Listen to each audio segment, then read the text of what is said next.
गमा बड़ा प्रस्तुत पाई मु नेइछि किछि अरुआ चाउल आउ किछि नेइछि बुट डाली।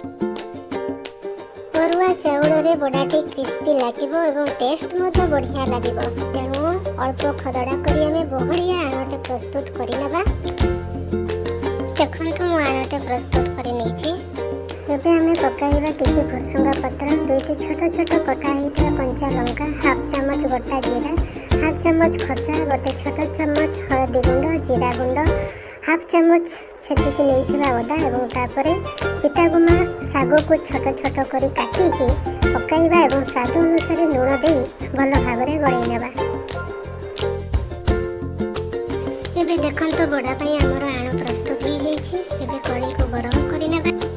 कढ़ी गरम हो गला परे आमे अल्प रिफाइन तेल नेबा। प्रस्तुत करी रखि देबा आण को आमे छोट छोट बड़ा आकार करी गरम तेल रे आमे गटे गटे करी पकाई नेबा। देखंतु मु एकाथर के 8 ରୁ 9 खंड बड़ा पकाई